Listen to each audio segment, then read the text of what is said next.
Hello and welcome back to the Drop Step podcast, guys. We've had a little bit of a break over the last week and a half, but it's the day of the NBA Finals starting, and I've got on one of my favorite guests in the NBA community. Flat out, he has a love for the trade machine. He has a love and hate for Bill Simmons. He's got a very successful Patreon that I'm very jealous of, that you guys can check out if you enjoy this episode afterwards. I've got Trill of the You Know Ball podcast. How are you doing today, man? Are you excited for the finals? Are you excited for this episode? Well, I'll get back to you on the finals because I have to see who wins it first, because I'm obviously a Sixers fan and we're all rooting for the Mavericks as if they were the Sixers right now, because I co-host a podcast with a Celtics fan. I obviously do not want to see this. My gut feeling is that they win. I picked them to win in 7, so not super excited about the finals, but I do just think as a basketball fan, if I take my emotions out of it, I think it's going to be an incredible finals. Like if this were between two teams that I was like completely had nothing invested in their success or failure, then I would be thinking this is probably going to be the best finals we've had in probably since the Warriors and Raptors back in 2019. Like we really haven't had a really good finals recently. It feels like, I guess Warriors Celtics was pretty good. But over these last few years, it's kind of just been, like the Nuggets were obviously going to win last year. The Lakers handled it in the bubble. You know what? Bucks Suns was good. I have to give Bucks. I just, that whole year had so much taken out of it for me personally, because of the fact that there were so many injuries that year. It was like, Kawhi got hurt, which happens every year, but also like, half the bubble teams were dead. And it was such a weird year for injuries that it didn't feel like it had the hype around it like these other years have had. So I'm looking forward to it just as a basketball fan. I think it's going to be great, but I'm personally more invested in the draft and the offseason as a fan of the Sixers and as a huge fan of the draft in general. And that is exactly what we're going to be getting onto, just on the finals. I think the idea of we might have the sort of most box office player playing on the biggest stage for the first time in Luka. The meme potential is off the charts. Sure. That's what I'm maybe most excited for. We've seen the way that he takes souls round after round. He's got Devin Booker in the collection. He's got Rudy Gobert numerous times in the collection now. Just, I can't think of two stars that feel more aura opposite than Luka Doncic and Jason Tatum. Do you know what I mean? Yeah, no, 100%. I mean, Luka's all about the show. He's a bit about, he's kind of into the antics. He likes the trash talk. He likes all that. And then Tatum is just a boring kind of all around really good player. Divisive, obviously. It's kind of annoying. I'm kind of just over the Jason Tatum conversation in general. But you're totally right in terms of could not be more different on opposite sides of the spectrum. But this Celtics team, they're really good, man. Like, I mean, they might not have gathered the public confidence that they should have because they had an easy path to the finals and because Porzingis got hurt. But like, there's at least a chance that I think that they just kind of come out and just show that they're the best. I mean, they've been the best team all season. Like they've lost 20 games going into the finals if you include the playoffs. Like that's kind of unheard of. And I think that if they do win this, we'll be like, oh duh. And then if it goes the other way and Luka and the Mavs win, we go, okay, well, you need to have the best guy in order to win like that. We're either going to go one of two ways coming out of this. We're either going to go, the Celtics obviously had the best team. They should have been the favorites the whole time. Or you got to have the 1A Luka Doncic, very clearly best in the world, if not, top 2 or 3. So that's kind of what I think. Well, because we always have to overreact to whatever happens last. 100%. So that's what will happen if we come out of this. Yeah, and you know the rule. Whoever wins the title is the best player in the world. It's as simple as that. There was the championship belt segment a couple of weeks ago on the Simmons podcast, and it was just, no, Kawhi won the title that year. He was the best player in the league. Giannis won the title that year. Right. He took the belt, etc. Where really, if we sort of look at it, I suppose, picked a crap era for that. There was sort of parity around there. I was going to say, look, I'm a huge Steph Curry fan. If anything, I think Steph Curry is historically underrated for what he was able to do, especially during the run pre-KD, the unanimous MVP season, all of that stuff, revolutionizing basketball, absolutely. He was not the best player in the world in 2022. Like, he was still one of the 4 or 5 best players, but that run and completely solidified his legacy. But that was the one that I was like, wait, what? Like during that podcast, being like, how did Steph come out of that? But yeah, like you said, Bill kind of has a little bit of goldfish brain when it comes to this, and we'll see some whatever ludicrous statements he makes about Jason Tatum coming out of these finals if they win. He's a top 5 player. He just is. The Celtics had a pretty transformational offseason last year. When you look at the acquisitions of Kristaps and Drew Holiday, you know, they really sort of shook up their core, changed the key philosophy of their team. And Trill, like you said, you're more into the offseason this year because no team has ever been more primed to change up how they look going into the following season than the 76ers this year. They're primed with, I think, 5 draft picks that they can trade, around $55 million in sort of projected salary cap space. They've got the 16th pick in this draft as well.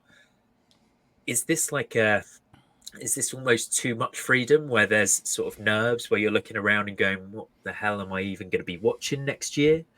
Or are you just brimming with excitement logging onto the trade machine every day? Brimming with excitement for sure. There's a little bit of nerves just because there's always this chance. I think that the way that the dynamics have shifted over the last 2 or 3 years in the NBA have been very interesting to me. The Celtics seem to be the only one that have been able to find these deals that are like scams. Like the Derek White trade, when it happened, I was like, well, I just watched Josh Richardson suck on the Sixers, and they gave up a first-round pick to get a very good player on a very good contract. There's actually a live stream of me out there if you go and you find it. I was very upset over that.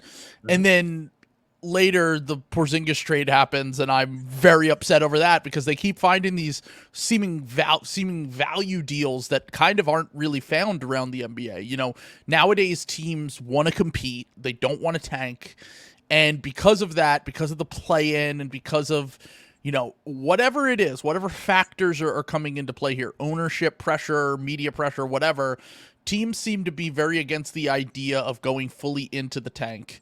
And the Celtics happened to take advantage of the 3 teams and the Blazers, the Wizards, and the Spurs at the right time when they were willing to go into the tank and get players probably at a lower point of their value. Even the Drew Holiday trade, like, they gave up 2 guys who were just injury prone. And those are the kind of deals that are so hard to find. And because of this shift in the market where, like, the Utah Jazz want to buy, and, like, all these teams want to buy, and the Nets want to remain good, and the Bulls never want to go into the tank. Like, these teams that have players that could really help contenders, 5 years ago, they would have just sold off half their team, and they would have said, okay, let's go and try to tank for whoever the next prospect is in this draft. Teams are very against that now. And the Sixers are now in a unique position where they have cap space. When stars don't really hit free agency as much as they used to, teams don't want to go into the tank, so you have to pay kind of top dollar for even B-tier stars. Guys that would have not gone for a ton a few years ago are now going for larger hauls.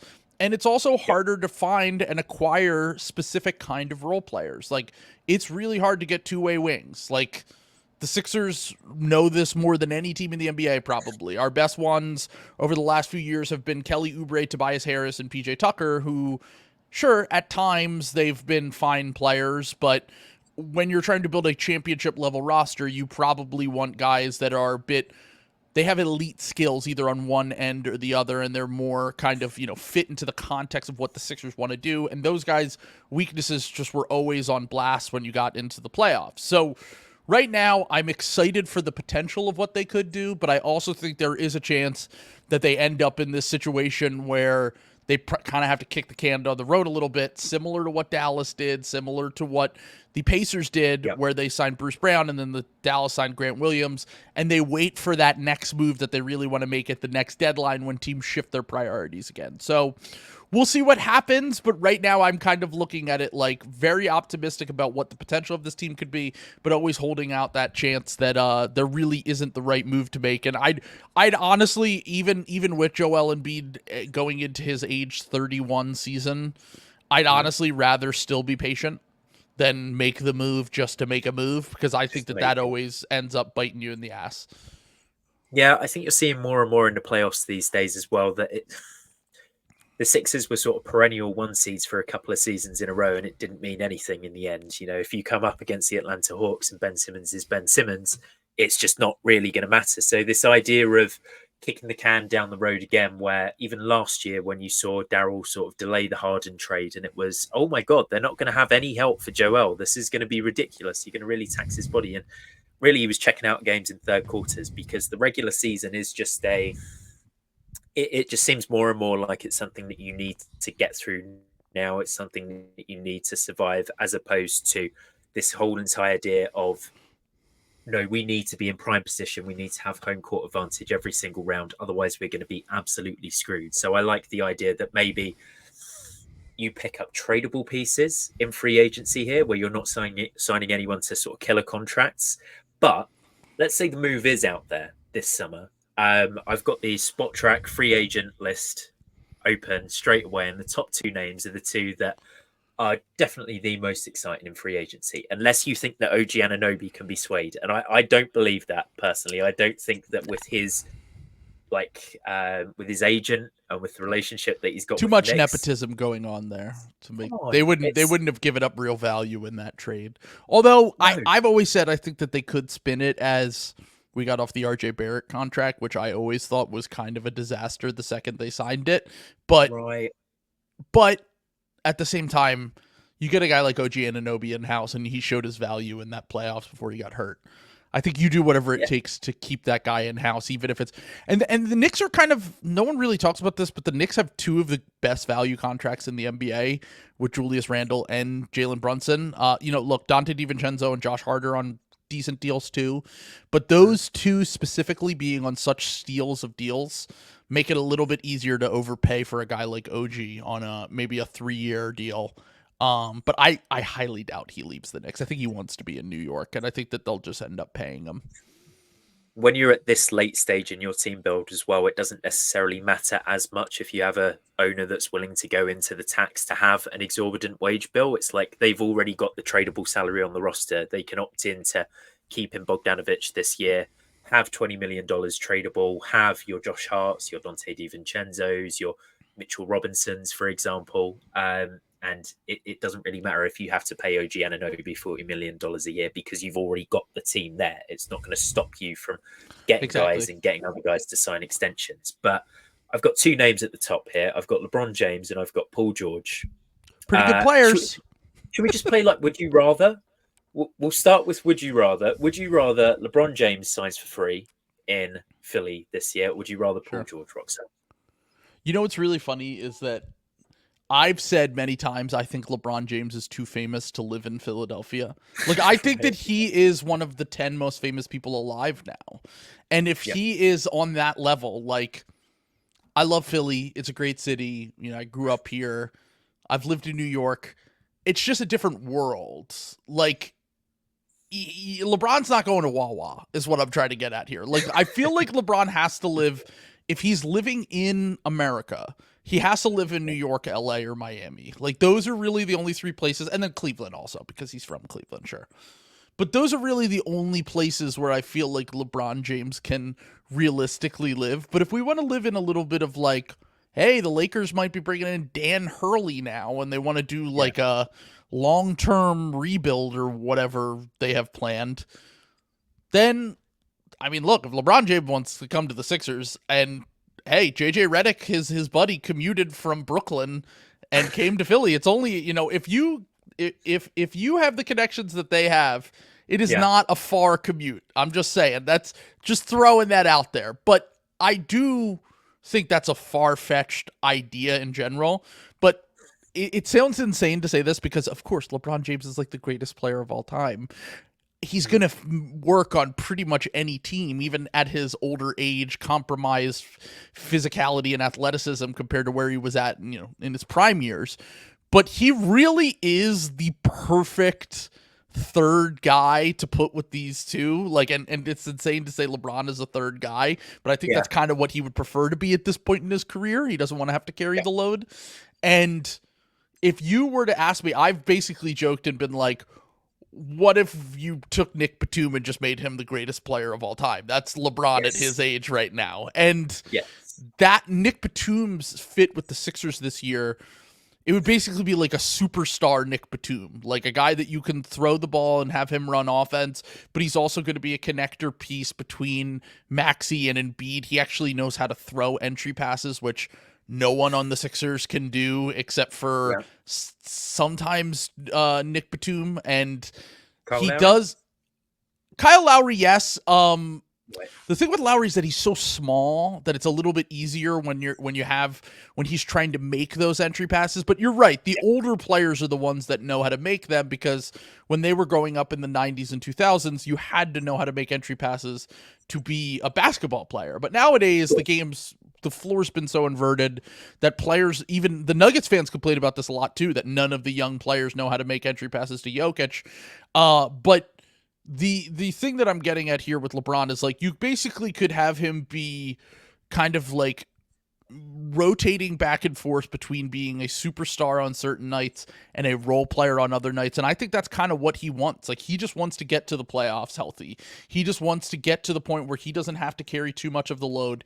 He can be a guy that fits on a team. Like, that's why he wants them to go get Trae Young and Donovan Mitchell and those guys, because then AD and him can, run the team. And hey, the Sixers already have that with Maxey and Embiid. Like, from a team perspective, I think that the Sixers give, of all the teams with cap space, of all the teams that could realistically acquire him, if we just removed everything that I said about where he wants to live and all that stuff, the Sixers are very obviously the answer to the team that could acquire him for nothing and could give him the best opportunity to win another championship. And I think that he's a perfect fit with what the Sixers really need right now. Like, we need a starting wing. We need someone who's going to do all that role player stuff I talked about, but also can take over when Joel Embiid is gassed, when Tyrese Maxey is getting double and triple teamed like he was at times during the Knicks series.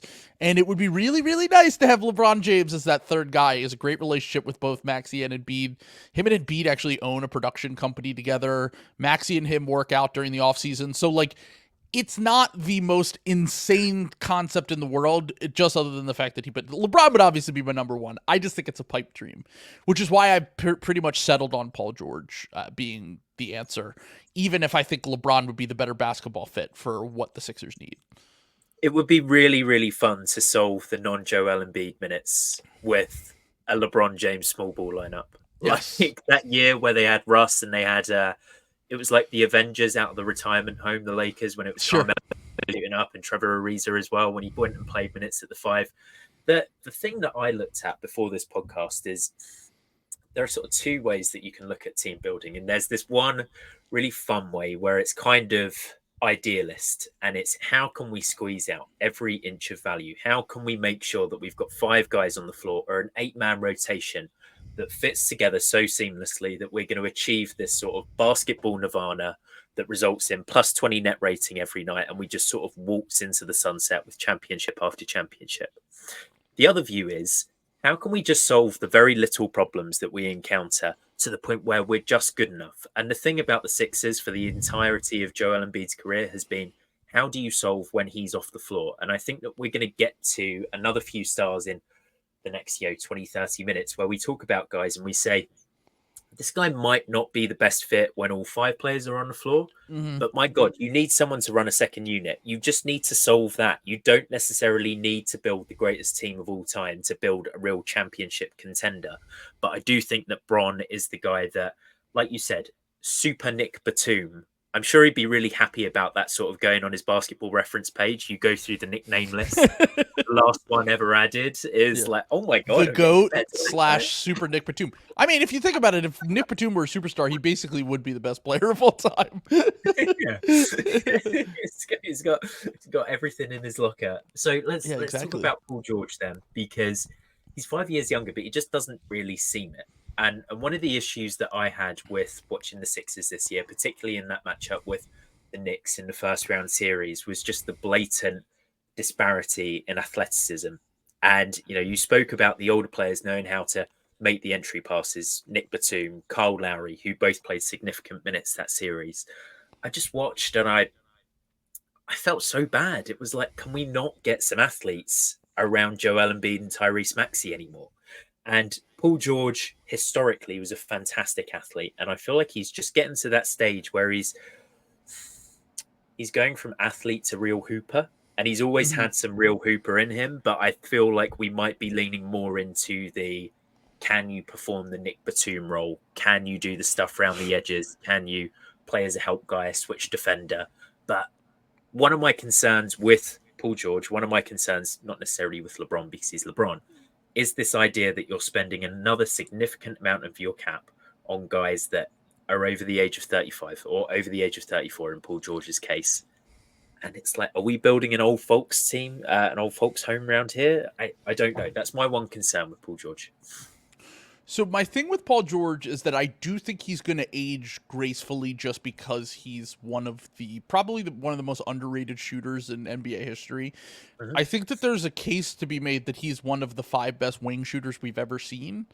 And he doesn't really get talked about like that because, like you said, like when he was younger, he was a creator. He was an athletic guy.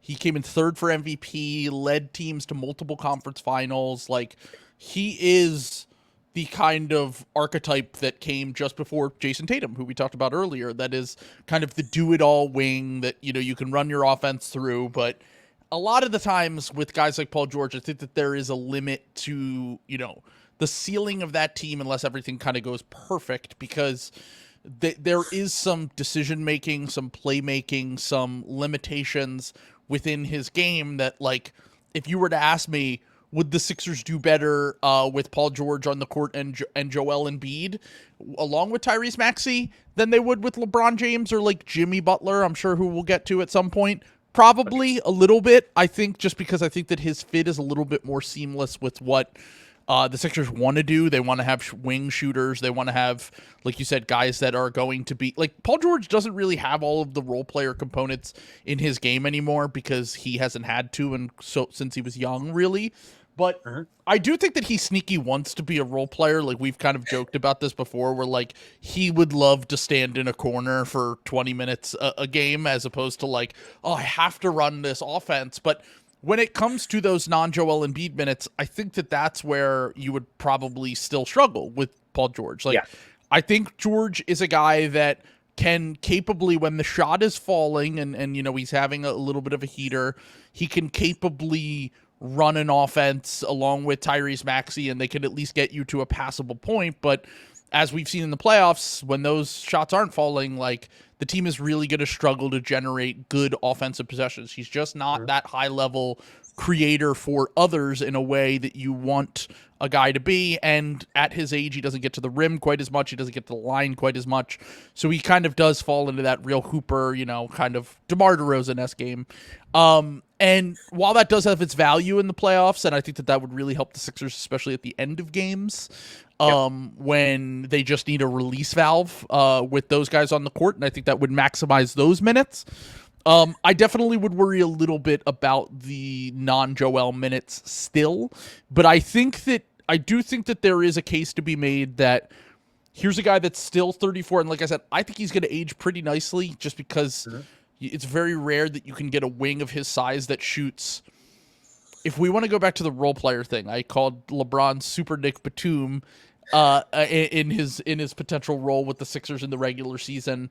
Yeah, Paul George would essentially could be like Super Cam Johnson for the Sixers, basically. Like, where it's like, all right, all we want you to do is shoot 45% on catch and shoot threes, and then occasionally we'll dump you the rock, and you might have to carry a little bit when Joel is out in the regular season. But overall, your job and your role is going to be pretty simple. And once again, the appeal of acquiring both of these guys is that you are giving up nothing to do it. You are literally just signing them with your cap space. And you don't have a lot of cap space left over after that, but you have enough along with the room exception that you can get legit role players, whether they're free agents or you can still trade those draft picks we talked about earlier to maximize the rest of your roster. And I think that's why these two would obviously be 1 and 2 in terms of players that you could acquire, because all the other guys we'll talk about, I'm assuming, are going to be guys that you would have to give up draft capital to even get into the door. And also, you don't have matching salary. So if a team doesn't have any sort of financial issues going on, like a few teams that have stars that they want to trade, then it does get a little bit trickier. You probably have to involve a third team, and that's where these trades can get complicated. And this would just be the easiest route for me personally. Sign one of Paul George to LeBron James, and then use your other stuff to get players in the door. I mean, my ideal role player, if we are to acquire either one of those guys, especially Paul George, would be Alex Caruso.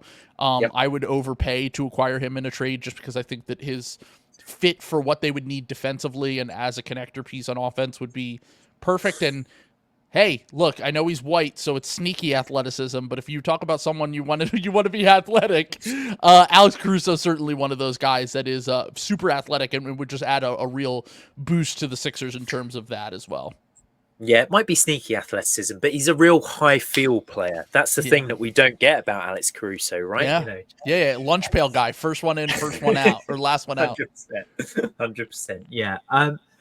Little shout out for DeMar DeRozan, who might be the only other guy that is available in free agency that could be called a star. He was going to get an honorable mention at the end, but yes, you're right. The next few guys that we're going to talk about are going to be trade candidates. And DeMar's a great player, don't get me wrong. Yeah. The fit with the Sixers is always weird, and I don't think that he's a Morey guy. Also, the Bulls want to pay him like $40 million a year. Good luck with that. I'm sorry. Like, at this point in his career, like, I know we just talked about Paul George, but the difference with Paul George is that you're going to have to overpay to get him to leave the Clippers market. Yeah. And LA, like, I'm just like, I would not pay DeMar DeRozan over $40 million a year. That just seems wild. Yes. Yeah, absolutely. Absolutely. I think the next guy I want to talk about is your current profile picture on X, Twitter, whatever you want to call it, because he's a favorite of mine in Brandon Ingram.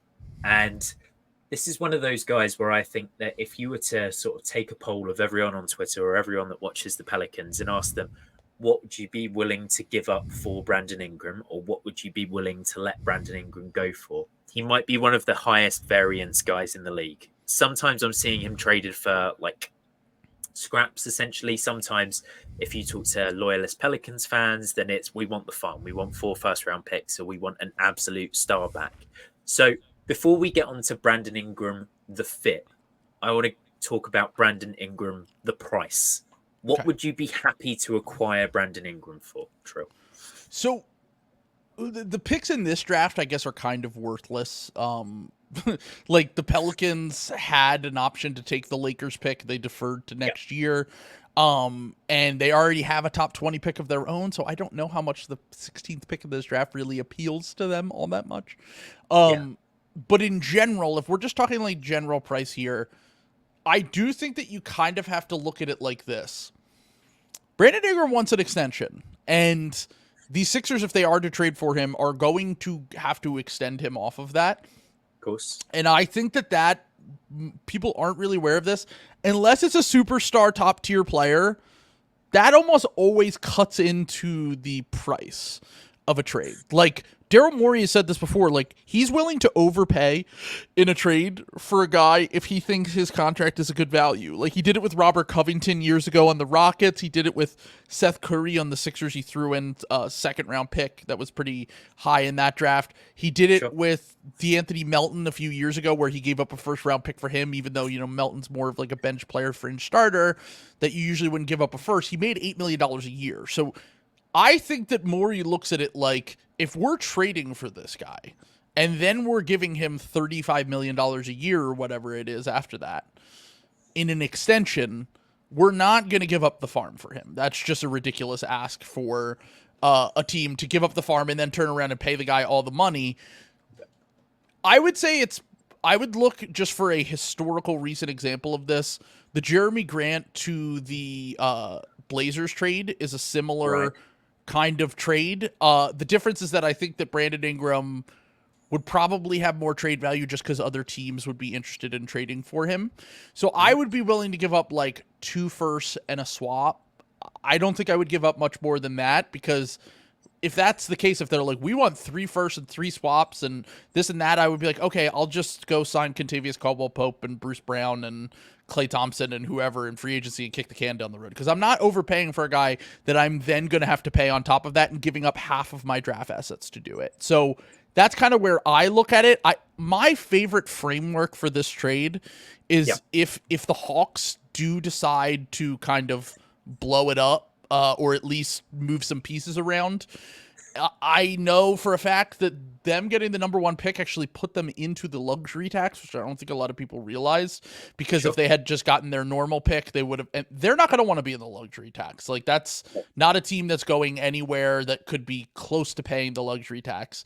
So in general, they already have cheap ownership. They dumped John Collins for nothing last offseason. And now you're looking at a situation where I think that a trade that would make a lot of sense is the Pelicans send Brandon Ingram to the Sixers into their cap space.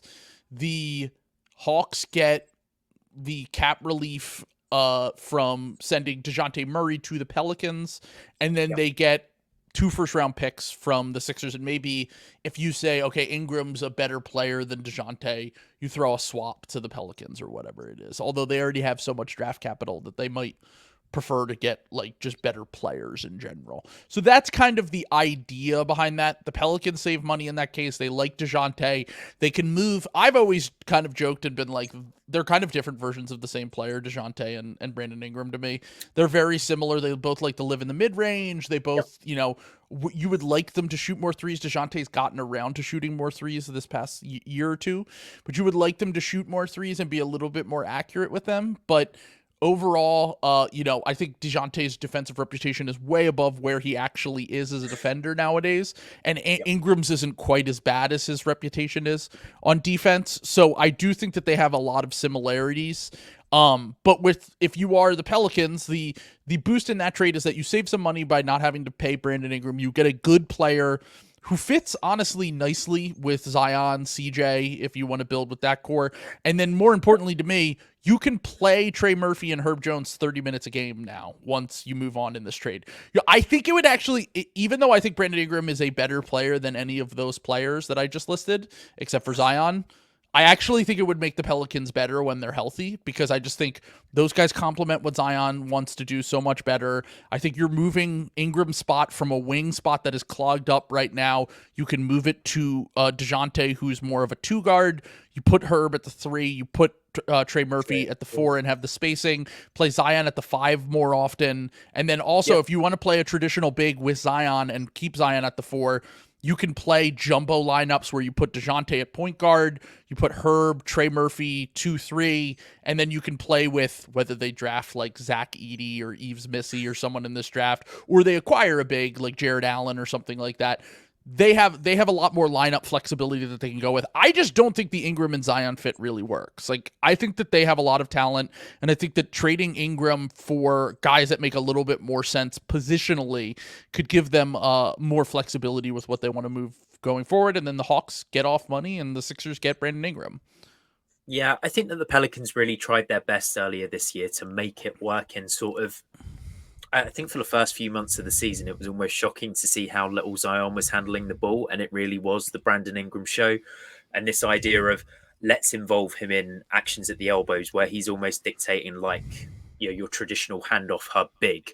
But if that wasn't going to work, then it really does just become, right, Brandon Ingram, you go and stand in the corner, and instead of taking the catch and shoot 3 straight away, you're going to jab step and you're going to get into your triple threat, and then, you know, bang, you're taking a contested mid-ranger with a couple of seconds left on the shot clock. The thing that I really like about Ingram for the 76ers, well, there's 2 things. There's this idea that you're actually adding size next to Joel Embiid, which I think that was perhaps lost a tiny bit last year, particularly towards the end of the year, where it's like, oh my God, we're running Kyle Lowry, Tyrese Maxey, Kelly Oubre, and Nic Batum. And Nic Batum is rangy, but in that Knicks series, he was your primary Jalen Brunson defender. So you're hardly having like the most impactful backline help in that lineup. You made this point when you were talking about the DeJounte Brandon Ingram comparison. He is a better defender than he gets credit for, simply for the fact that he is very long, and he's not the Brandon Ingram that came into the league where it's like, oh, that guy is skin and bone, you're just going to be able to completely push through him. I think he's got a little bit more stock to him. So you are adding a little bit more functional size. You're being a little bit more democratic in your rim protection.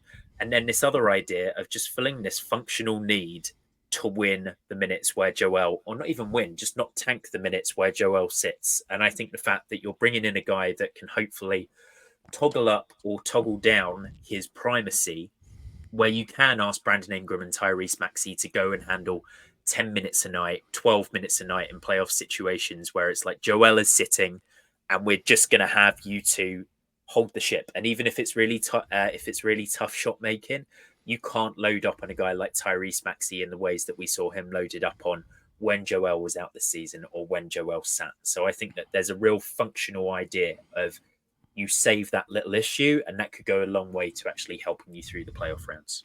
Yeah, and the other thing with Ingram is like, whereas with Paul George, I don't really trust the playmaking when he is that primary option. I actually think Brandon Ingram, the thing with Brandon Ingram is that he is not what people describe as like a connector at all. Like, the ball does tend to stop with him and end with him like a lot. Yeah. But if you are able to scale him up to that primary role, I actually think he's like a pretty decent passer and playmaker for a wing. Like, he can run offense for you at a minimum when Joel sits in a way that the Sixers really haven't had since they had Jimmy Butler. Like, I mean, like they haven't had a guy, obviously James Harden last year, but Harden's his own kind of thing. He is the entire offense. When he is on the court, he has said himself, he is the system. Yeah, he is the system. And I think that their games, they mesh pretty well together. I do think that ultimately those guys together didn't really, maybe it was the coaching, maybe it was just kind of where they were at their points of their career. I didn't really think that when you're in a playoff setting, I didn't really think that those two maximize each other. And I don't know if these guys do either, like the guys that we've discussed so far, except for maybe LeBron James, because LeBron can fit into any kind of context. But like you said, the idea of, can we get that balance of like where you have, pretty much anyone with Maxey and Joel as the third guy is going to give you, especially anyone that has any sort of creation or shooting ability as the third option, is going to give you a pretty good offense. I think that people kind of got lost in the fact that, like, yes, the Sixers offense tanked when Joel wasn't on the court this year in the playoffs, but when he was on the court, this was by far the best offense they've ever had in the playoffs. Sure. It's actually their defense and the rebounding that was the major issue for them in that Knicks series. I believe they had a 124 offensive rating, which would be better than the best offense in the NBA when Joel was on the court in these playoffs. And while we've always won Joel's minutes in the playoffs, like historically speaking, most of those minutes were really because his defense was so great. It was that he was able to kind of take it up another level, but because of the injury this year, like, he wasn't quite the same on defense, and the way that we built this team was a little bit more offensively tilted to kind of make up for some of these things that he's had. And I think the fact that Maxey's going to continue to take steps as a hopefully long-term primary option, if not one of the best secondary guys in the NBA. And the fact that he can scale in between those roles so well now. He played off of James Harden and Joel Embiid. Now he's had runs where he's been able to carry some offense in the regular season. Adding in a Paul George or a Brandon Ingram, the hope is that if Maxey takes those next steps, that those guys not being flawless offensive engines don't matter quite as much when Joel Embiid is out or is sitting, because you have enough between those two to kind of get by, and then you're hoping that those guys just can maximize the Joel minutes enough that you don't have to worry about the 5 to 10 minutes a game he sits in the playoffs, because ultimately they're going to sink or swim with Joel Embiid, with his health, with everything that comes with the Joel Embiid experience. And I do think that Paul George is probably a little bit cleaner of a fit just because he's a more willing catch and shoot guy when Joel's healthy. Yep. But Ingram gives you that nice balance of hopefully can fit with those two, and then also is a bit better as like a primary option when you get into the playoffs. And I think, despite like famously being the process team in terms of we're thinking about this light years ahead, we tend to speak about the Philadelphia 76ers day by day now, let alone season by season, where it's whatever the decision is, whatever the result of the game is, we have to have a referendum on the 76ers. I think if you look at the Brandon Ingram acquisition long term, I think that it probably helps extend Joel Embiid's, I suppose, like the championship window with Joel Embiid, because I don't know about you, like watching Joel come back from injury and play in that Knicks series, it sort of dawned on me that I think that he's just casually going to become more and more like Brook Lopez as his We've career literally goes on. joked for the last year that he's going to be super Brook Lopez. Like, He is. yeah, He is. in 2 years, Exactly. like maybe not 2 years, maybe 3 or 4 years from now, he'll probably function in that role where like he's going to need to shoot more threes. He's going to need to buy into setting more screens and being a role player and doing all that stuff so that he can age gracefully into his mid and late 30s. And I think that that's a perfect comp. Like basically, yeah. Brook Lopez, if instead of he was a former all-star, all-NBA guy, he was an MVP. Former MVP. Yeah, Yeah. exactly. But there were definitely games in that Knicks series where I think he hit something like 7 threes or was getting up almost like Mhm. 8-9 attempts per game. So he's shown a willingness to operate from outside, and sort of through his career, he's just moved further and further away from the basket. Where I think partly because of the color of his skin, the historical comparison for Joel Embiid has always been like, oh, he's like modern day Patrick Ewing. Whereas Sure. I watch Joel now and I think more Dirk Nowitzki in Mhm. terms of the elbow game and where he likes to operate on the floor, and this idea that you run the entire offense through him. And yes, he can take you down to the post, but he's perfectly happy just knocking down 20 footers, because if Paul George is one of the 5 best wing shooters we've seen of all time, I think it's kind of safe to say that Joel is one of the 5 best big man shooters that we've seen of all time, right? Yeah, I mean the way that and it's amazing from where he was as a prospect. You know, looking at the draft every year, you go back and you look at like, all right, what did this guy shoot from the free throw line? What did he shoot on hooks? What did he Yeah. shoot on mid range? Historically, Joel is an insane example of someone that always showed like a general level of touch around the basket and on like hooks and floaters and stuff, but Mhm. was not a free throw shooter, was not a mid range shooter, was not a 3-point shooter, and became one of the greatest, like you said, big shooters that we've ever seen. Like, I mean, he's basically 50% from on long twos at this point, which is something that has been Reserved like, for KD and DeMar DeRozan. yeah, I mean, it's like if you consider the fact that like the only guys that are probably more efficient and better than him are the guys that are literally known for that: Chris Paul, Kevin Durant, those guys, Dirk Nowitzki, and Mhm.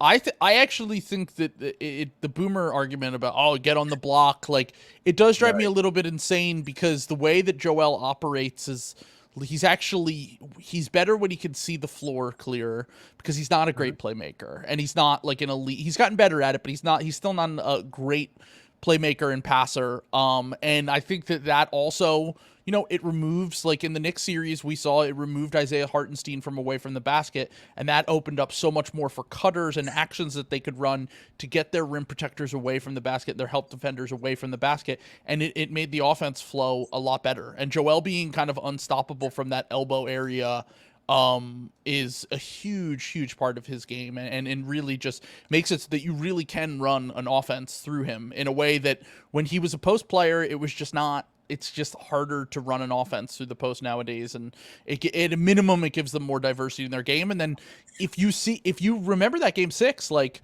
they kind of just let Joel run offense through the post, and he got over 40 points in that game and was really the only consistent source of offense. So he has multiple ways that he can kind of flow back and forth in his game nowadays, that has just made his game so much more complete over the last, like, really since he became an MVP candidate, but I would say specifically in the last 2 or 3 years.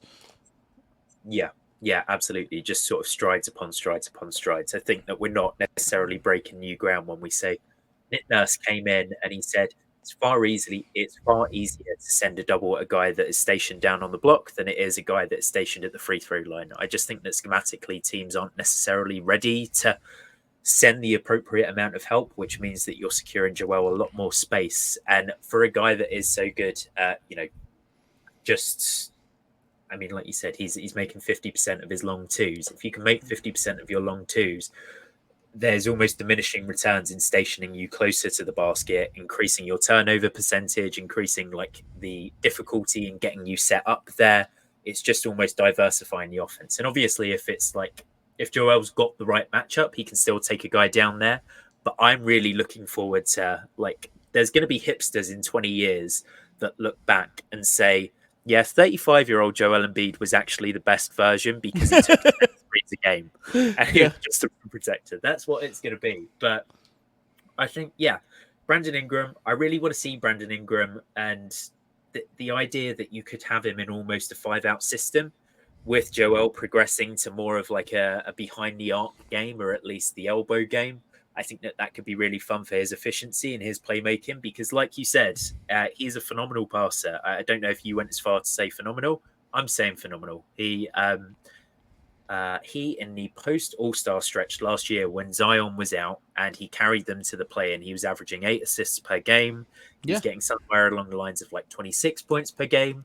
He is a perfectly decent primary option if you give him the keys. It's just he's not good enough to secure you a championship. So, and the thing with Ingram that I think that Shamit Dua, who covers the Pelicans, who's like my favorite person who covers them in terms of just breaking down the game, has said this many times before, where he's actually like, his theory has been that the guys that benefit from the spacing on the Pelicans, actually, it's not Zion. Like, Zion was good with Steven Adams. Zion's good with Jonas Valanciunas. Like, Zion actually benefits from playing with a big more so than people realize, I think. It's actually Brandon Ingram and CJ McCollum who are the ones that really benefit. The perimeter players are the ones that benefit from having that spacing because of the fact that they love to cook in the mid range, and and if you want to move Joel, like if you want to preserve Joel's career and make him more of a stretch big, which I think the Sixers plan on doing over the next few years, and like you said, they showed a little bit of it in that Knicks series. Then I think that getting a guy like Ingram, who when the paint is opened up for him, can really be a fantastic option to run some offense through, especially if you're trying to like preserve Joel's health in the regular season and also preserve Joel's conditioning in the playoffs. Like, the thing that Tobias Harris could never do was and like Maxey wasn't quite the level of player that he was when James Harden was here. The thing that Tobias Harris could never do is like, you could occasionally in the regular season throw him the ball and he could attack a mismatch and do whatever and like get into his mid-range bag. And like, they actually have similar sort of just shot profiles in general, Brandon Ingram and Tobias Harris. But Tobias, if they sent a double at Tobias or they did anything, he's not a quick enough decision maker. He's not a good enough passer. He couldn't make those reads outside of very basic passing reads. And that's something that Brandon Ingram would be able to bring to the table that from the forward position, the Sixers have just, I think they've really needed. I think they've just needed more balance across their roster. And guys like the guys we've discussed so far would just bring them so much more balance. Having like a normal wing who can do normal wing things would be fantastic, especially if you can run some offense through them.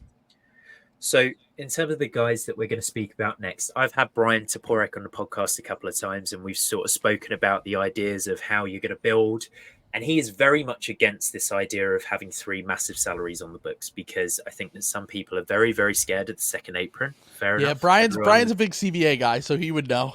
Yes, he's fully on it. He's fully on it. And that is why his sort of his off-season dream is to acquire Mikal Bridges. And I'm going to group Mikal Bridges in with Lauri Markkanen, because I also had Eric Pincus on the podcast a while ago, back when the James Harden trade had just went down.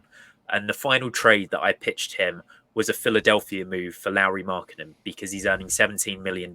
They had just acquired 5 first-round picks. There's this idea with both of these guys, while they're going to take up all of your pick capital because you're competing against other teams to actually secure them, you can bring them in, and then you can also bring in free agents. So what do you think of this idea of spending the farm, spending all the picks that you've got in like the previous trades? Oh, hello there. It's fine. The audio listener just came into frame. Yeah. What do you think of the idea of essentially saying, screw the picks, we'll spend them all on this one guy, but it means that we can have the best of both worlds, where we're acquiring a guy through trade and we're getting multiple role players in through free agency? I'm all for it. I just don't think it's even remotely realistic. I think that the Jazz and the Nets are completely delusional about where they're at in their team build. I think it's a joke, to be honest, that the Jazz are like, we want to compete. I'm like, best of luck in the Western Conference building with Lauri Markkanen as your best player. Like, Lauri's a great talent, awesome player to have. If he is your best player, you're never winning a playoff series.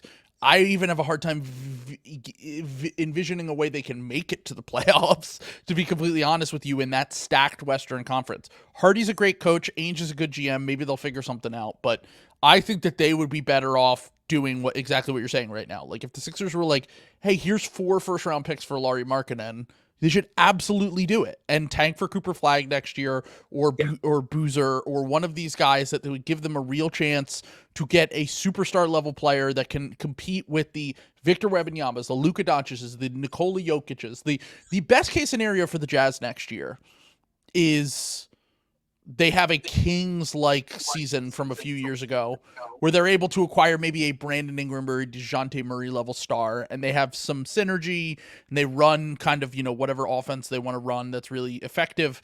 But the reality is that they have kind of sent all the signals that they don't want to do that. And the Nets are also in a scenario where they're doing the same thing. Like they could trade Mikal Bridges for most of their picks back that they sent in the James Harden trade and control some of their own destiny, and maybe get back to a point where they have all these Suns picks, they have all these Nets picks, and you can look at a scenario where like they have a bunch of cap space and they can get stars to come to New York, and they could do what the Sixers have right now.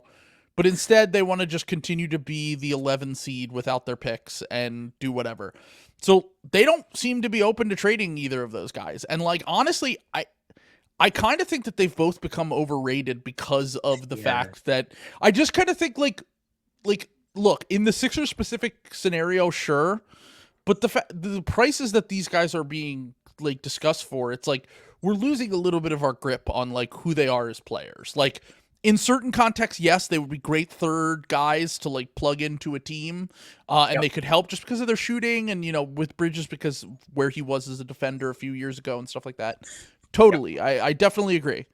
But I also think like the way that we look at the way that most teams build is like almost the complete opposite of that. They never like really overpay for these guys. It's always like they're making one smart move, another smart move, another smart move, instead of like doing this like all the Sixers might have the only scenario in the NBA that could be able to afford to do that right now. Maybe the Rockets too, just because the Rockets have the Nets picks, which is appealing to them. And then also they have, they're kind of in where the Pacers were a year ago, where they have like 6 different guys like Nembhard, Halliburton, all these guys. And then one of them might pop and, oh, great. Now we're in the Eastern Conference Finals, whatever. And also they had a little bit of injury luck that no one's really talking about. The Bucks and the Knicks weren't exactly healthy to get them to that point. But my long story short on this is like, I think in the Sixers scenario specifically, sure. And because of what Brian discussed with the cap space stuff, but in general, I think that we're way overvaluing like the 39th best player in basketball, and like guys that should not be going for Rudy Gobert, Donovan Mitchell level packages. And that's kind of how I feel about that in general. Yeah, the swing has almost gone too far, where I think because we've seen the failure of the Brooklyn Nets, and because we've seen what looks like the failure of these Phoenix Suns teams, where the construction is you're just getting stars upon stars to play together. And it's not like the Brooklyn Nets failed because of the team construction. They were going to win the championship. COVID. Yeah, exactly. They would have 100% won the championship if it weren't for 2 random fucking things happening, and like one being historical with the COVID thing. Like, I mean, that's an all-time outlier in terms of if you're building your team based on that. And then, like you said, like the Suns are like, all those guys are redundant together. Like, and they make way more money than like most teams. Like, Bradley Beal has a no trade clause and makes like $50 million a year, and he's not even a top 40 player in the NBA anymore. Like, that's why I just don't think that most of these scenarios are comparable, because the guys that you're acquiring are going to be solid top 40 players that even if they're making a little bit extra money, if things go sideways, you can always trade them. Bradley Beal has a no trade clause. Like, that's really what sunk that team. Yeah, exactly. Yeah, I think he's starting like a Hakeem Olajuwon style property empire in Arizona, where exactly. I'm getting $50 million a year.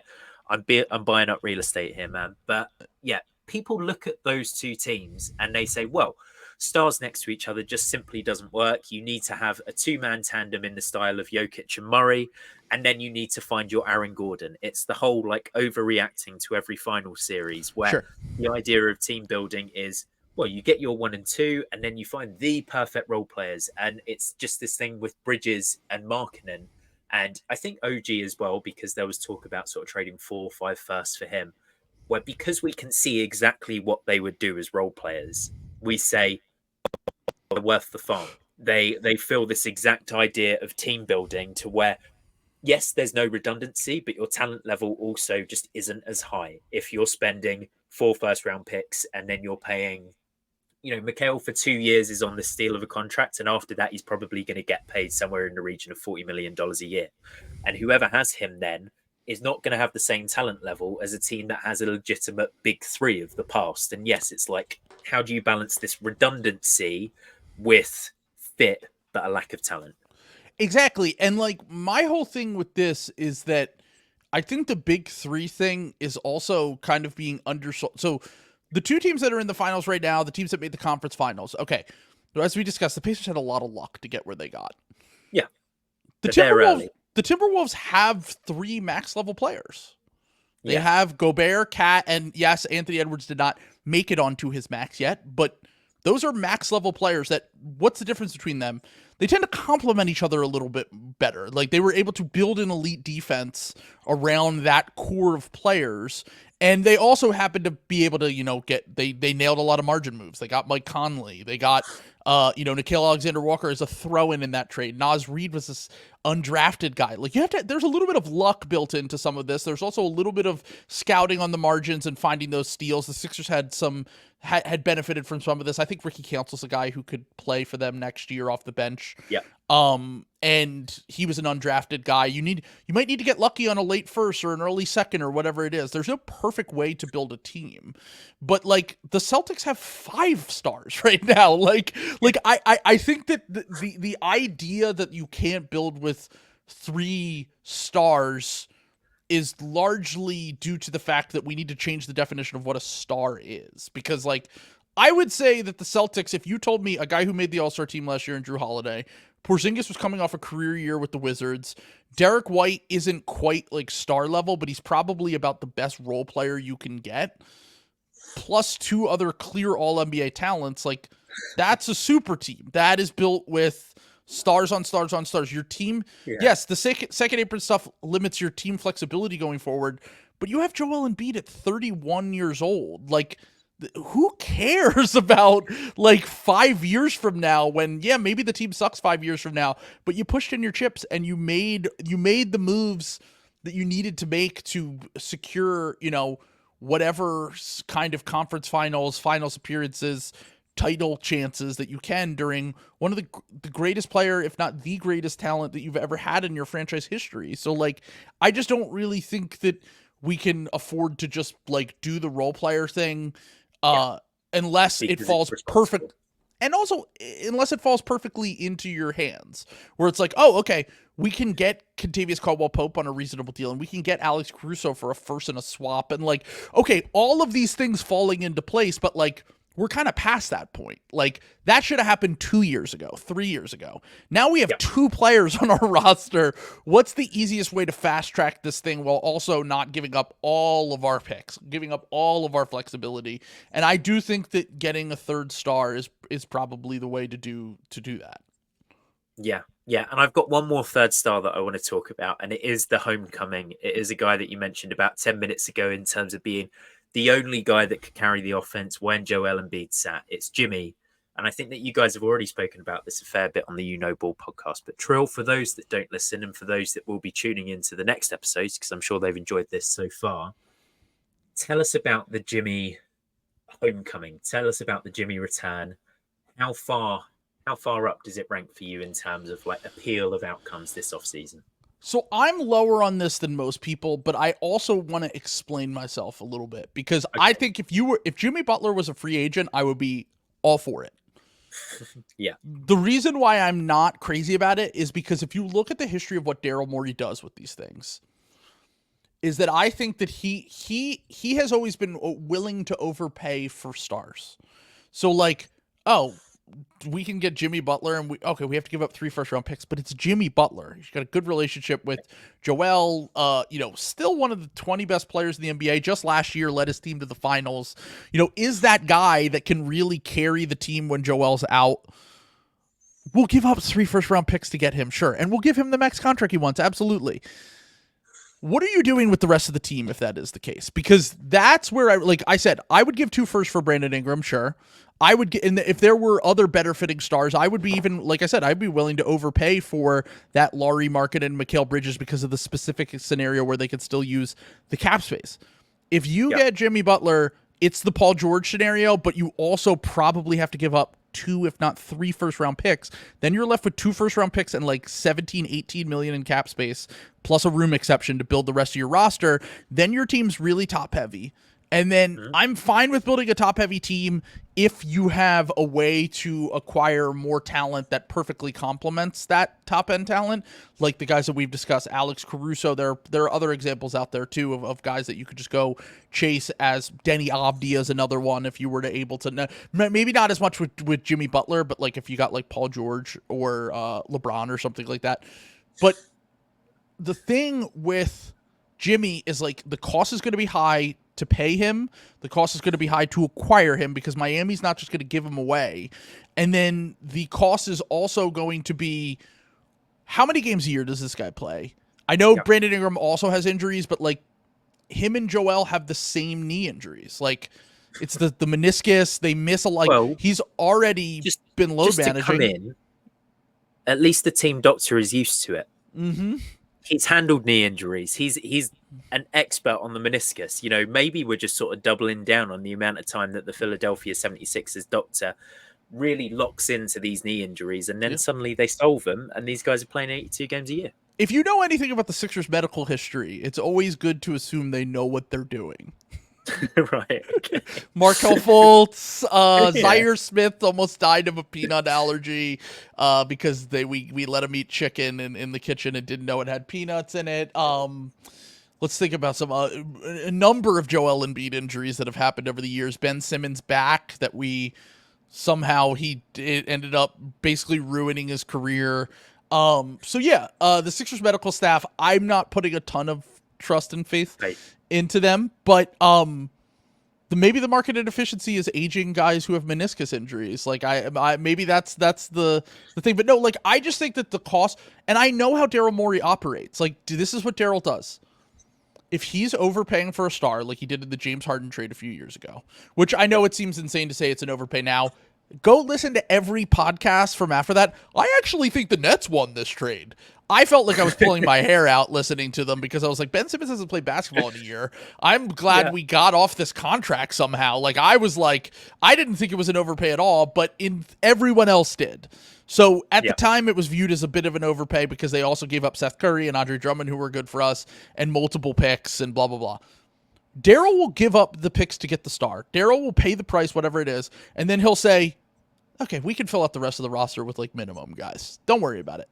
And that's where I think there is going to, that's what his logical conclusion would be, is that we have these 3 guys. They're good enough to carry the team. And in this scenario, we don't even have the picks to trade for elite role players like we would if we got Paul George or LeBron James. Or if you go the Brandon Ingram route, Brandon Ingram makes like if he waives his trade kicker, he makes like 15 million less per year than Jimmy Butler. And by the way, he would only waive his trade kicker if the Sixers were like, here's an extension immediately. Like that's the thing, is that you're securing over $100 million more dollars if you're Brandon Ingram in that scenario, waiving your 15% trade kicker, which would get you like 5 or 6 extra million. So that's the scenario where like Brandon Ingram, if they acquire him, he makes, you said like 36. Jimmy Butler's going to make like 50. So there's like a $14 million difference there where like, hey, you can go out in free agency and use that money to go out and build the rest of the team. Jimmy Butler is kind of the worst of both worlds to me, where like you have to give up stuff to get him. He makes a ton of money. He has the injury problems. He's a great player, might even be the best player of all the players that we've discussed when he's healthy. But at the same time, there's just so many risks in the way that Daryll team builds. I don't trust him at all to build a decent enough team around these 3 guys that if any of them are out for an extended period of time or anything like that, like I would just be really worried. Yeah. So that's why I'm lower on that. That's fair enough. Yeah, I love the on-court fit though, and I love the attitude it brings to the 76ers, because I feel like a team that is so clowned on so regularly, there is a nice idea of like everyone loves Jimmy. That like Jimmy is the guy that really messes with your head. Jimmy is the guy that wants all the smoke in the press conferences and everything. He's got all of this cachet with the media. I think it would be like an all-time good vibes move. I'd love to be the press team for Philly if you bring Jimmy back and like doing the video of Joel welcome. Oh my god, man, I'm editing that out. Welcoming him off the plane. That would be great. But yeah, there's just this idea of like, how the hell do you finish the team out? If you had a multitude of like second round picks in this draft and you were really confident in who you could bring in, and like you had the next Austin Reeves queued up, then maybe that would be different. But I don't think that Philadelphia has necessarily had too much success with that in the past. You mentioned Ricky Council, who they picked up in like the early 50s, I think, or was he an undrafted free agent? He was undrafted. The Sixers actually low-key are probably the most underrated drafting team in the NBA. The problem is that Daryll Morey just gets bored and cuts players for no reason. Right. Isaiah Joe was a second-round pick we had years ago. I think Charles Bassey, when he was healthy, was a completely serviceable backup big. Ricky Council was a guy that we discovered on the fringes. Obviously, and then if you even go back a little bit further, obviously the Tyrese Maxey pick was a home run. The Sixers basically never miss on draft picks. Springer is really the only one that I could think of that they just completely whiffed on. They're actually very good at it. I just don't. This draft is really hard to figure out like who is. I think a lot of guys are going to end up going higher in this draft because of the fact that there's so many question marks. Teams aren't going to be taking as many swings in this draft. I think they're going to be a little bit more conservative and safe. Whereas a guy like Dalton Knecht would probably fall to the Sixers at 16 in a regular draft. He'll probably go like 7 in this draft. And you're like, oh shit, okay. So if that is the case, I think it's going to be harder to find role players at pick 16 and 41, even if I do trust the Sixer scouts and I think they can find guys. Like Daryll is probably the, other than Tim Connolly, who literally drafted Jokic in the second round, I think Daryll is the best second-round drafting GM in the NBA. He drafted Hartenstein in the second round, Melton in the second round, Montrezl Harrell in the second round, Aaron Brooks in the second round, Isaiah Joe, Paul Reed.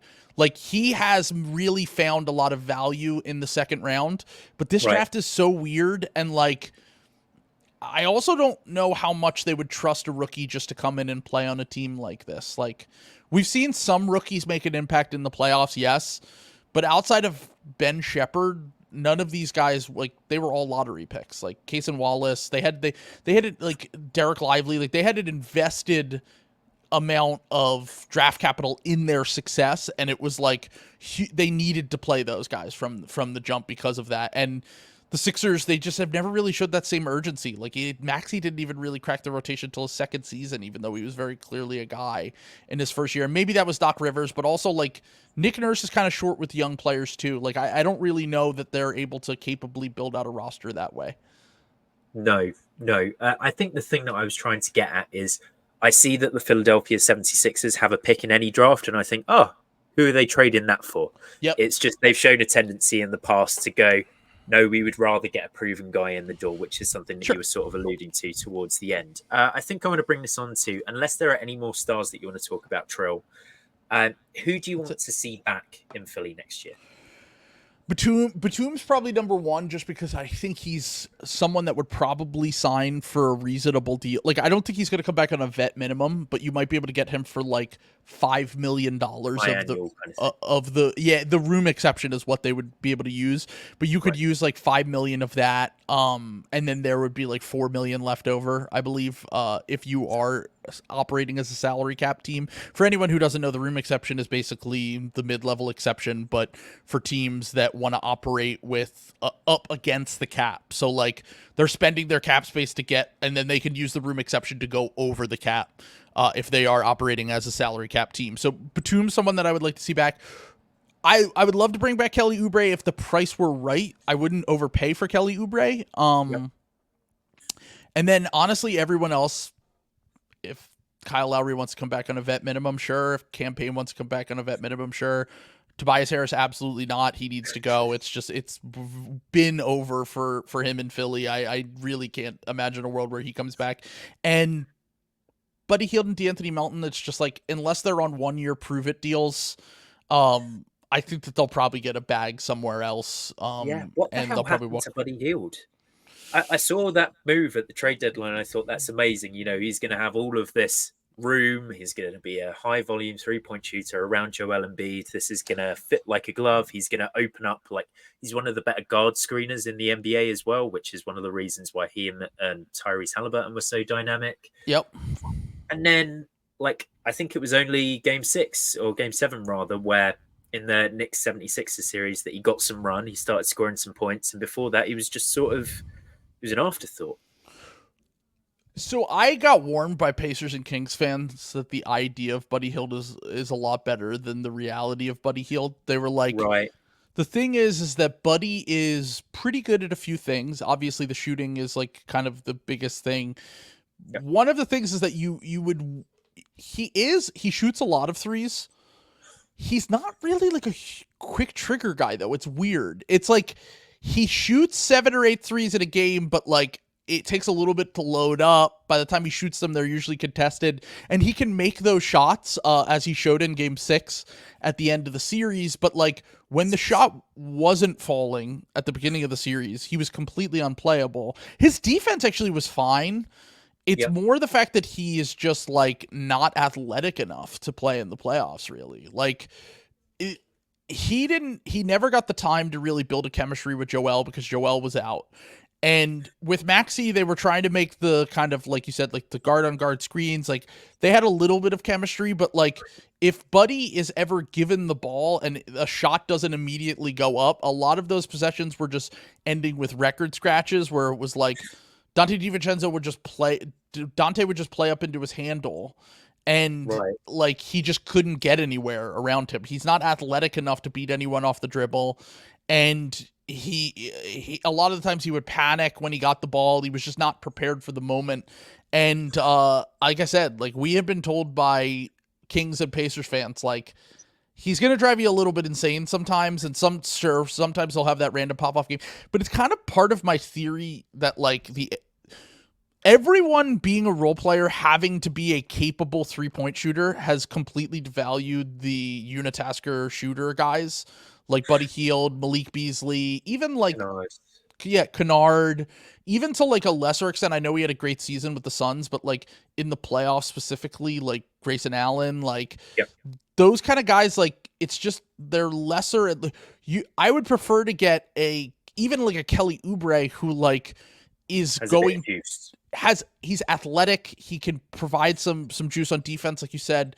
He's a great finisher. He can get downhill. You could occasionally create his own shot.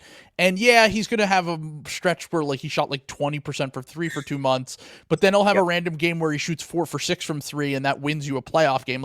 I'd rather go in the Josh Hart, Kelly Oubre kind of athletic, do it all kind of role player that occasionally will have a hot shooting game, which is why Najee Marshall's a guy that I would like to see them target in free agency this offseason as a cheaper option, as opposed to the guy who can literally only shoot threes on offense and then could be potentially a defensive liability as well. Lonnie Walker feels like the spiritual successor, doesn't he? I love Lonnie. Yes, that's exactly. He's high on my list as well. And also, he is from Reading, Pennsylvania, which is an hour from Philly, and everyone here loves him because of it. So that's part of it. And then also, more importantly to me, I just want guys that have that kind of variance that can the Sixers. Kelly Oubre was really the first guy that was, and I guess Buddy, the idea behind Buddy was that he was going to be that guy too, and really wasn't until game 6. But this guy that can swing a playoff series with their energy, and Lonnie literally did it in the playoffs 2 years ago. I think you need a baseline level of athleticism, or you have to be incredibly skilled to survive on the playoffs nowadays. It's getting harder and harder to play unathletic players. I think Kyle Anderson is the example of a guy that for years he was able to play in the playoffs, and sometimes he'll have random games like he did in the Mavs series where he looks good, but the games where he's bad, it's just a disaster. And I would like to have more, like you said, more athletic guys. I think Lonnie Walker would be a perfect sign him for a 2-year $10 million deal, and he said time and time again he just wants to find a place where he can get into a rhythm, play for a team for a while. I think it could be similar to like the Malik Monk signing that the Kings had 2 years ago, where you could just bring him in and he could be like an energy guy off your bench who could just get buckets and shoot a ton of threes and be really athletic and kind of swing some games for you. If you had the choice today, who would you be drafting at 16 for Philly?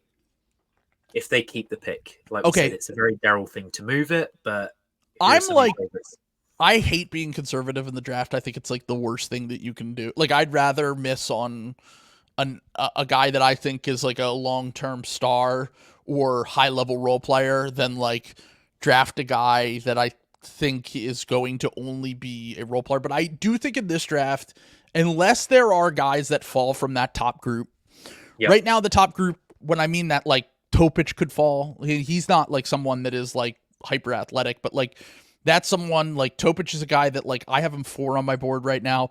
He tore his ACL, so like if he has a Tyrese Maxey like fall where like he falls to the Sixers at 16, I just am like take the best player available. There are some more upside swing guys here that I do like that could potentially fall to the Sixers because teams are going to be a little bit more conservative and take guys that I like as role players, like Devin Carter, someone I like, but like I think he's going to go top 10 now. He's going to go, yeah. Yeah, when I liked him, he was in the 20s. I was like looking at guys. I was like, oh, the Sixers are probably going to have like the 19th pick in the draft.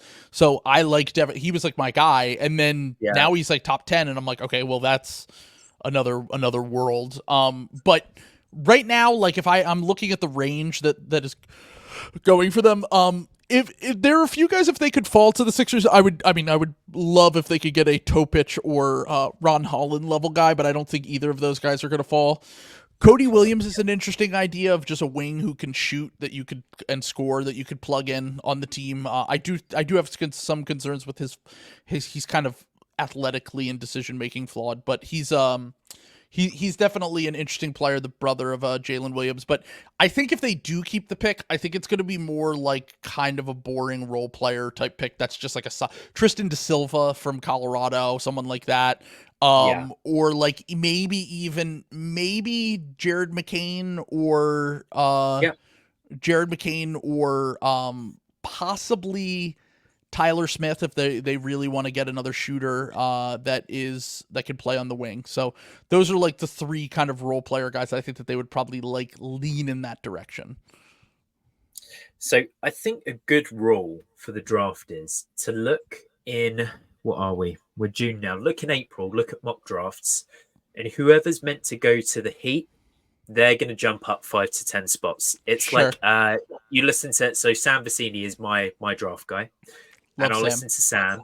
And in April, he'll say, Devin Carter is such a Miami Heat guy. And I'll just take a little note in my head. And I'll just say, right, he's not going to be there for the Heat. Because if he's a Heat guy, he's going to jump, especially in a draft like this. So that's definitely an interesting name.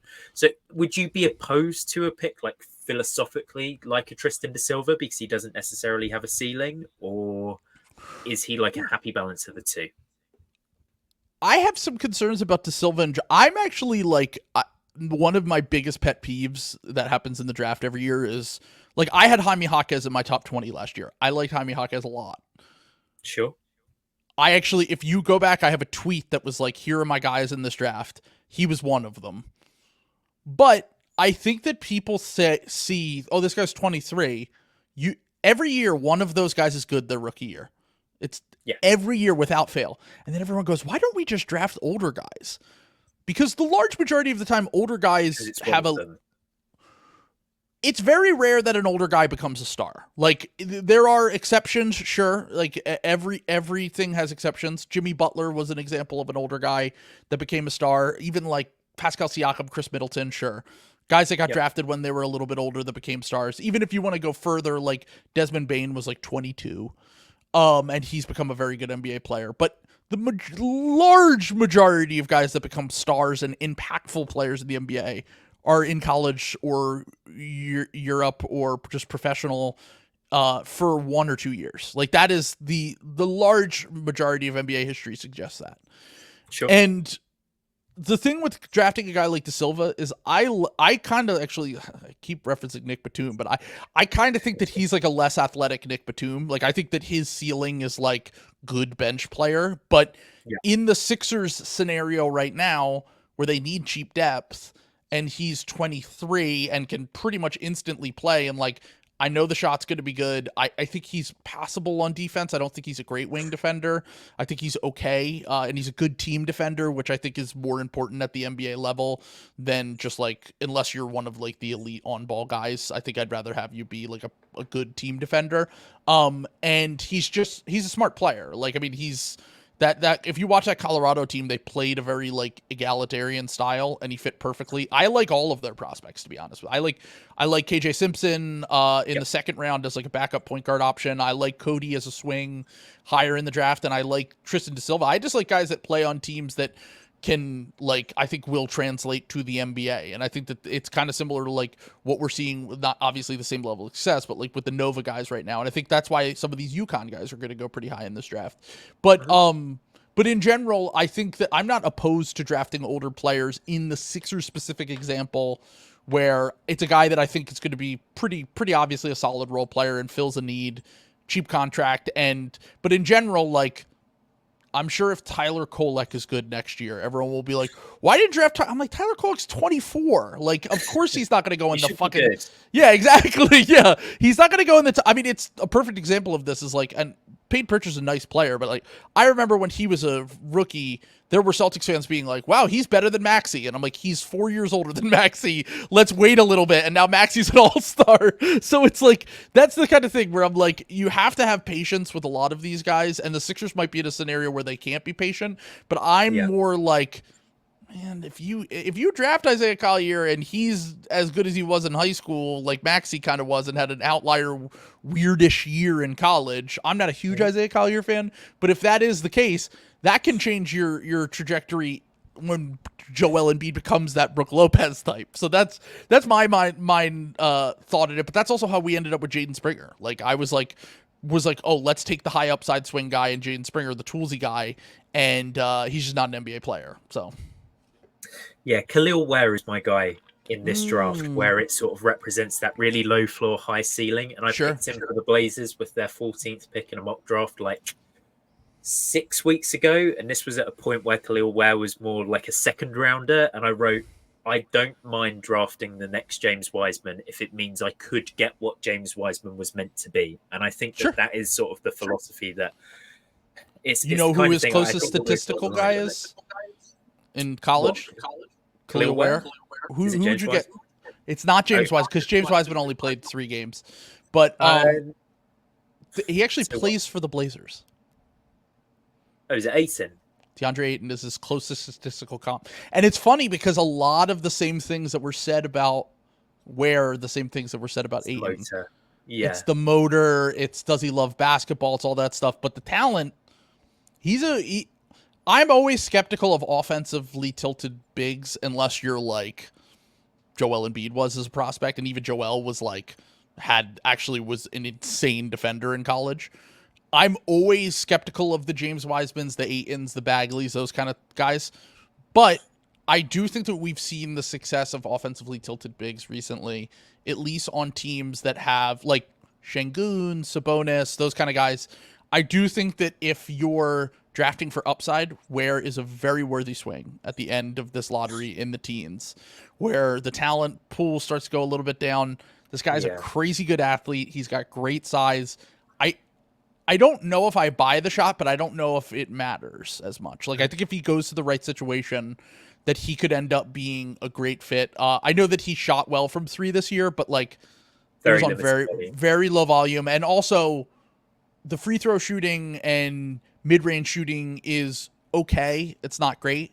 And that's what I look more when you're trying to project. But like with these bigs, sometimes it just takes a while to build out a shot because they never had to do it. They were all like, why? Like everyone always is like, well, Zach Edey might not be able to shoot. And I'm like, first off, do you want Zach Edey to shoot in the NBA? Like, I'm like I kind of think that if you have a 7'5" guy, you don't need him to shoot. But but like in high school and college, they were never shooting because no one could stop them from getting to the basket. Why would they ever Yeah. shoot? So with a guy like Ware, I think at least he has enough of an example of having decent touch and just being incredibly skilled that I think that it's certainly a worthy swing as we talk about like the importance of athleticism when you get to the playoffs and stuff.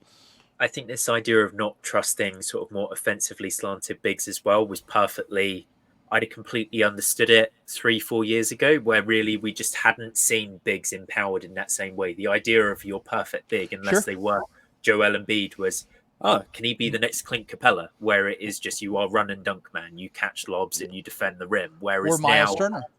yes, exactly. It's more like, can you make a read off the short roll? Can Sure. you hit a floater as well? And he was forced into a lot of sort of floater situations with the spacing situation that they had in Indiana last year.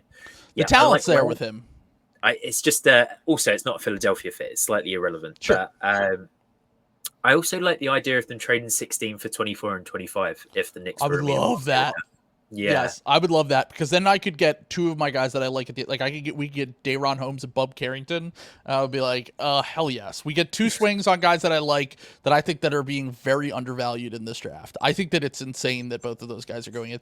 Even if one of those guys rises up in this process, the skill sets that they have in this draft, like I have both of those guys top 12, and I kind of think that they're being slept on. And I would love to, I think just in a weird draft like this, I would love to have two cracks at getting guys. And also, you get two salary slots. Like those are basically making minimums at the end of the first, as opposed to you have to pay 4.5 million or whatever it is for the 16th pick. I would love to be able to take two cracks, get two rostered guys out of that. And that would be a dream for me. Yeah, I was on Raptors Republic a few weeks ago, and Bub Carrington was my number one pick for their number 19 pick. It was He would be like, great get for them. another guy who can play next to quickly.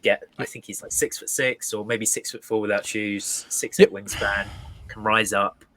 That would be fun. And he's also potentially like a nice fit long term next to Maxey as well, in terms of maybe being like your sixth man that then comes in, and you could theoretically have a backcourt of Carrington and Maxey, especially if you've got Joel back there sort of anchoring everything.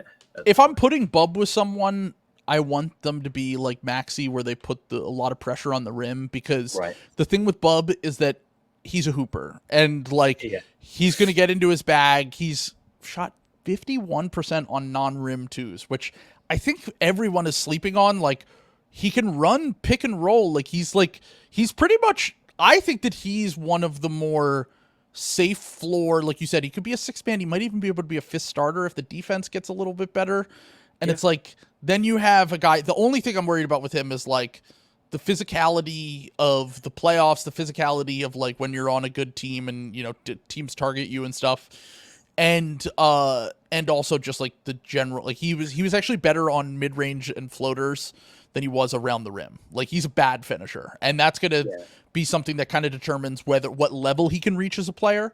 But I think that there's a world where he could be a role player, and there's maybe a sliver of a 10% chance that he could be like CJ McCollum level star.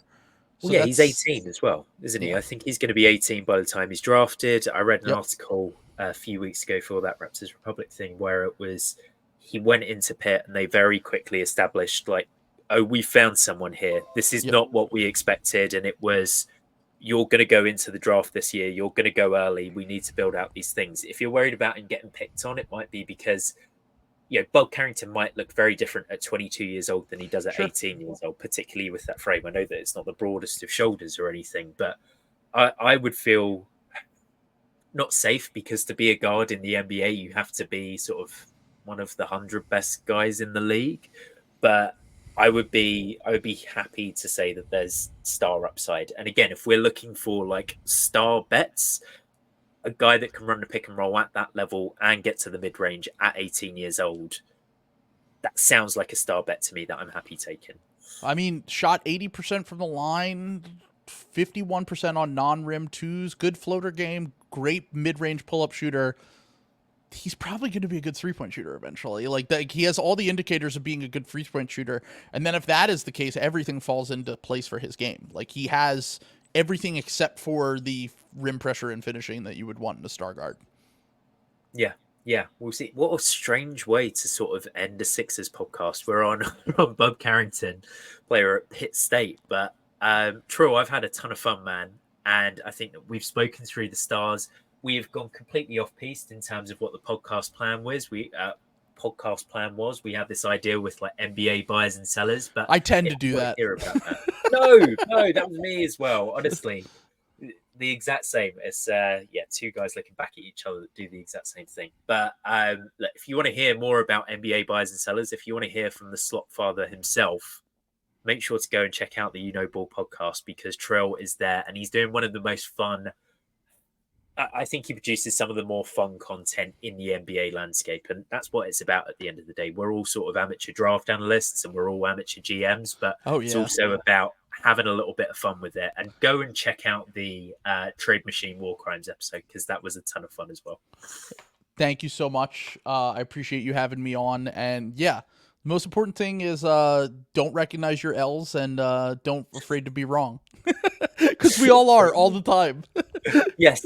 Yeah, exactly. Just delete the tweet. It's fine. It's fine. We're all There good. are plenty of episodes, I'm sure, where I was like, I would never trade for X player that turned out to be great on another team. There's one guy every playoffs, I think. I think this year it was Karl Anthony Towns. Right. You know, there's always a redemption guy in the playoffs, right? And I look forward to Brandon Ingram being that on the Sixers next year.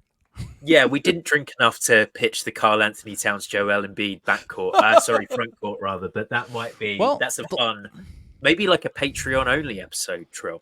Yeah, that might drive some people insane that listen to the podcast. But we have one guy who's from New Jersey, not far from where Karl Anthony Towns, that comes out of the podcast all the time. He's a character, and he's been jokingly pitching Karl Anthony Towns to the Sixers for like 3 years, and everyone just groans every time he does it. But I'm like, hey, look, I know he sucked in the conference finals, but the Sixers haven't been to the conference finals in 20 years, over 20 years. So we can't even complain about that. Just get me to the conference finals and we'll worry about the rest later. Fair enough. Guys, the link to Trill's Patreon and podcast are going to be in the description down below. That is an episode of The Drop Step. I hope that you enjoy the NBA Finals. It is upon us, and very shortly after that, the draft is upon us. So make sure that you're following both me and Trill for all of your NBA content. Thank you for listening. Have a great rest of your day.